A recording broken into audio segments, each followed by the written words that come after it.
Our faith in Jesus comprises of days when we feel up and days when we feel down. Some days are like, yay, God, you came through. And other days are like, where are you? Why does it feel like you're just sleeping and not even paying attention to me? Today's Psalm, we're going to talk about just that. Join us today.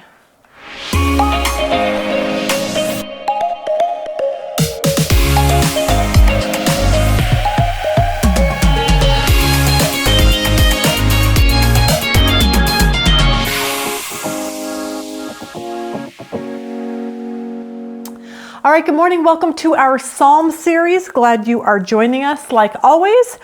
Today, I want to talk about something that I think we all deal with in life, because today's Psalm actually depicts what real life as a follower of Jesus is really like. We have these ups and we have these downs. It's those times in our life when we see, wow, God, you came through. You're so powerful. The miracle happened. The person got saved, whatever it was. Like, we're so thankful, God, you are amazing. But then it seems like the next morning we can wake up and it's like this switch has been flipped. And suddenly there's no more, yay, God. It's more like, God, where in the world are you? What just happened? Why are you silent? Like, suddenly in your life, it can take a turn for the worse. Maybe it's a relationship that's gone bad. Maybe it's a tragedy that happens or a financial loss. For some people, it's just a hurt or a heartache or a problem with somebody that they don't know what to do with. And so we do what we're supposed to do. We pray. We get on our knees and we go, God, I really need your help on this. But you know what we hear? Nothing. It's like this picture behind me. It's like we look up in the sky and we're like, God, where are you? And it's just silent. It's like the curtains just they open, but there's no one there. And when that happens, we get confused and we get frustrated and we cry out to him, but nothing. Now, at this point in our faith journey, we know we have a choice. We can walk away from him. We can quit believing that he's even there. We can quit believing that he even cares about us. And I get that. I think we've all been there and had that choice to make. We have some friends who had that choice to make. They were friends who loved Jesus with all their heart. They read their Bibles, they went to church, they were in a small group. And then something happened to them one day where they felt like God didn't care about them. Because if he cared, then he would do something about this bad situation in their life. But God didn't do something. Not because he didn't care, but because they had a different plan. But they couldn't see it. And so because they couldn't see it and they hadn't read this psalm possibly, they walked away. They walked away from their faith. And now they're living a really godless life. And it breaks my heart. So for us, as we work through the psalm, I hope this is a reminder for us to never, ever get to that point where that's what we do. Because the disciples of Jesus understood this choice all too well. Because there was a day, the big day, they were with Jesus. It was a huge day in ministry. Lots of people around, lots of people needing something. They needed healing, they needed food, they needed help, whatever. They just needed to hear what Jesus had to say. But the problem was it was getting dark. It was time to go home. So they got in a boat to cross the Sea of Galilee. And by this time, Jesus, and I would assume his disciples, were exhausted. So Mark tells us what happened. Because the disciples, for the disciples, this event felt like a crisis in their life. A crisis that is something that could happen to you and I. Like in a moment, that moment when everything changes. And sometimes it feels like Jesus is sleeping and doesn't really care. And it's just like how the disciples felt, because Jesus was literally sleeping. Mark 4:35. On that day, when evening came, he said to them, "Let us go over to the other side." Leaving the crowd, they took him along with them in the boat, just as he was, and other boats were with him. So they're all going out onto the Sea of Galilee. But something happens. A storm. A storm. Now, it shouldn't have been any big deal. The disciples were fishermen. They knew the sea. They knew boats. They shouldn't have been afraid. But they were terrified. Because this sounds like a storm like they weren't used to. Look at verse 37. And there arose a fierce gale of wind, and the waves were breaking over the boat so much that the boat was already filling up. Imagine this storm. There's fierce wind. There's waves coming into the boat. It's filling the boat up. They're probably trying desperately to figure out how to get the water out of the boat. Their lives were actually on the line. But where was Jesus? He was asleep in the boat. He was so tired from that day that he didn't even wake up for the storm. So they figured, well, if he's not going to wake up, we're going to wake him up, all right? Verse 38, Jesus himself was in the stern, asleep on the cushion, and they woke him and said to him, Teacher, do you not care that we're perishing? And there it is. Hey, God, do you not care? Do you not care that I was diagnosed with cancer? Do you not care I got in a car accident? Do you not care I lost my job? Do you not care my spouse is leaving me or that my kids are on drugs? Do you not care that that person hurt me? God, do you not care? And you can fill in the blank however you feel right now. But Jesus says this, verse 39, and he got up and rebuked the wind and said to the sea, Hush, be still. And the wind died down, and it became perfectly calm. Can you imagine the disciples looking at each other going, what just happened? The wind, the waves, with one word from Jesus, everything stops.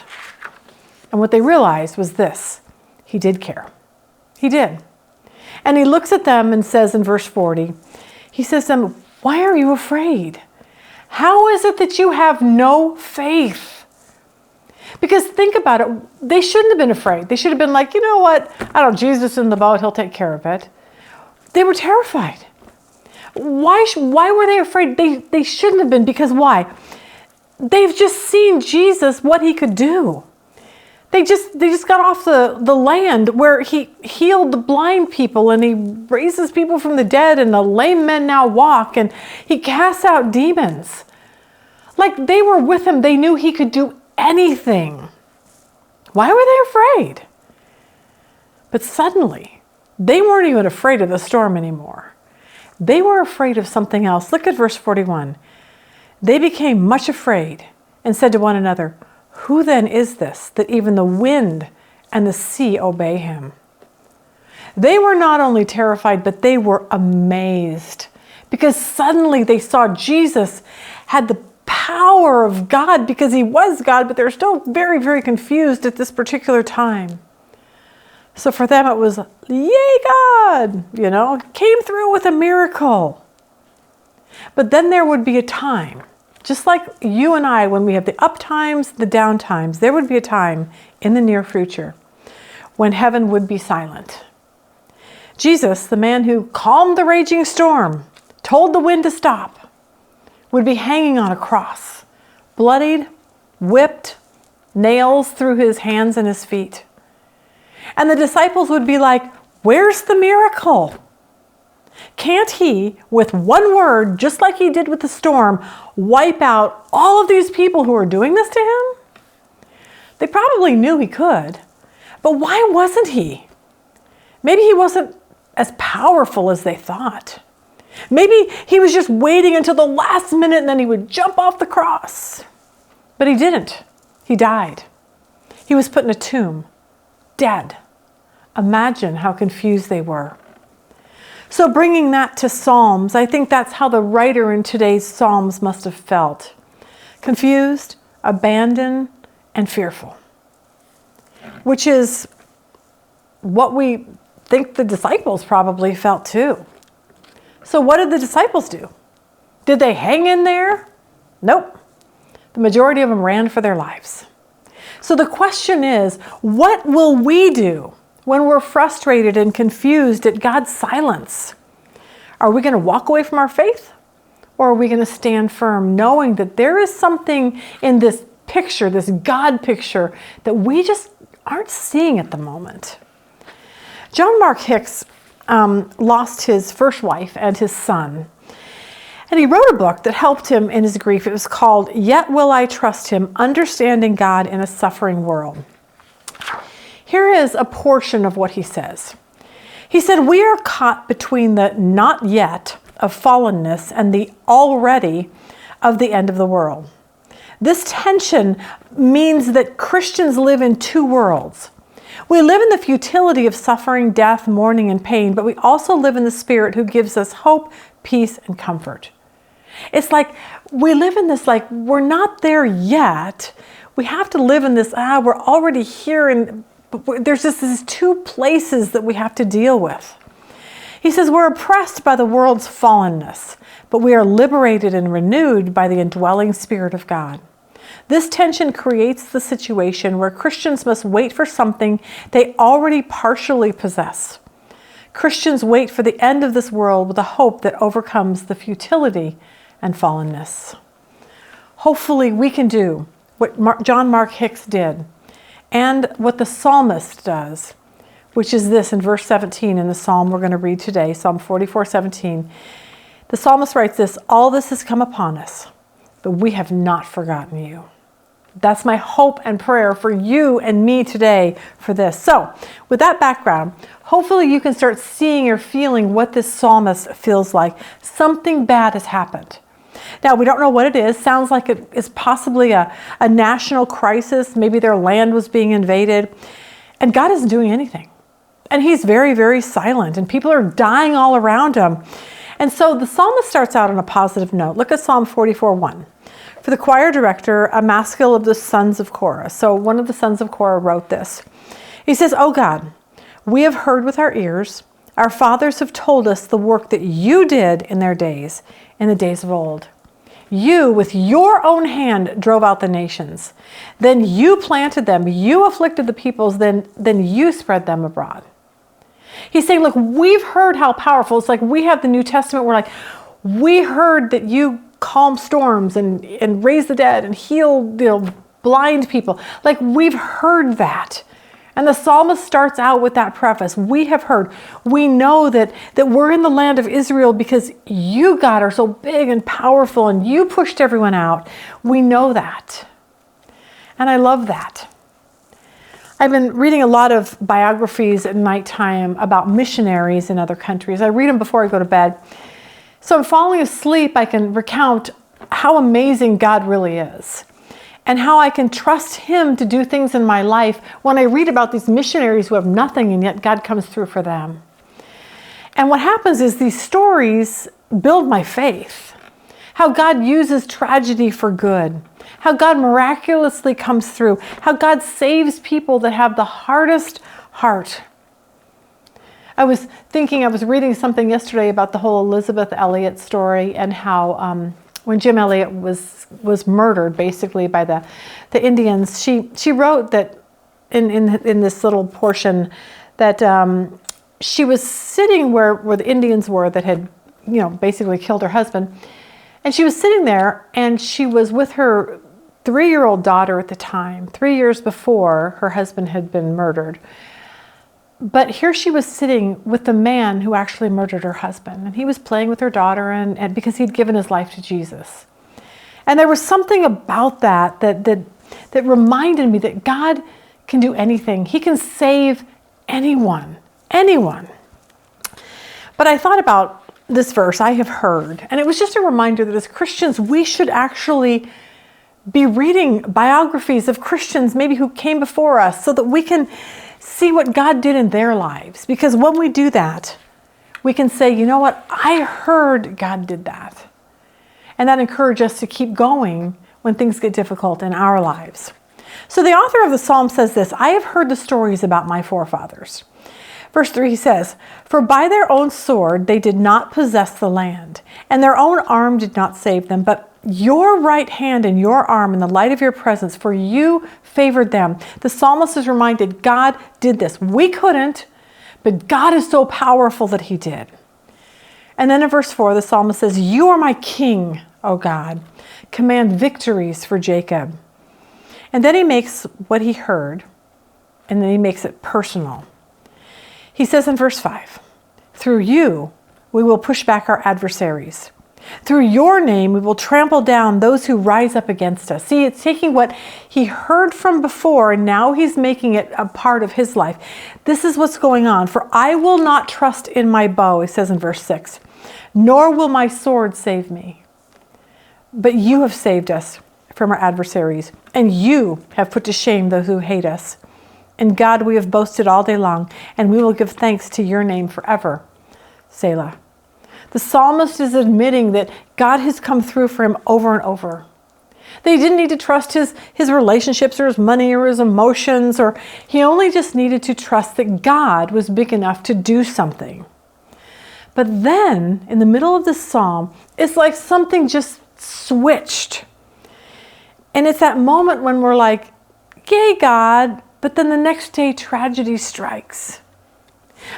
Most of you know by now, if you've been watching our videos, that my cousin loved Jesus with all their heart, and she was having the greatest weekend. She was with her sister, and they were up at their cabin, and they were having this great, wonderful, yay God weekend.